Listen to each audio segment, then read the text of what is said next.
Stan, let me get the news out of the way. Are we going to have a government shutdown?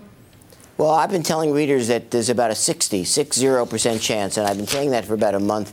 It all depends on Donald Trump. I don't think Congress wants it. I'm sure the Republicans on the House and Senate don't want it. But Trump may very well see that shutting down the government because of the wall will inflame his voters over immigration. That's his big issue.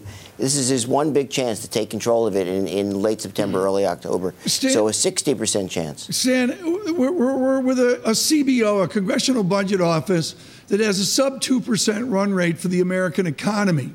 I know the president's going to push against that, but does the CBO, when they figure out GDP numbers to plug into their mathiness, are those actually valid numbers?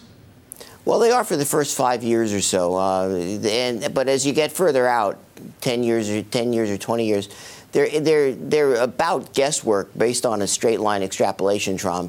So I don't think you can take them that seriously. But CBO's got a better record than the Office of Management and Budget does. Their job, CBO's job, is just to get the numbers right, not to protect the president's behind.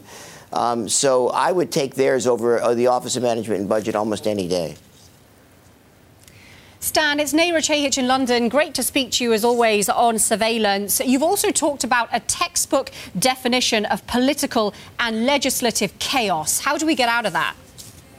Well, for the short term, you're not going to. We're going to go through probably a lame duck session of Congress in which Republicans may be losing their majority, and about 10 or 15 Republicans who have lost their seats won't return to vote or won't vote as faithfully. And then if the Democrats win, the chances are that it's going to be a narrow majority, not a big one. So I think we're probably looking at about 2 years of legislative chaos, maybe nothing much happening in the absence of a crisis that gives politicians the right to move from their established positions. I just don't see in the United States any change from the current political levels. If anything, they're going to get worse, not better. And what does that mean for the fiscal situation then, Stan? Well, very simple. It's going to get worse. Trillion-dollar deficits are here to stay. If there's an economic downturn at some point over the next 5 years, we're talking about $2 trillion deficits. And we're talking about a Congress and a president that are largely going to be paralyzed in terms of what to do.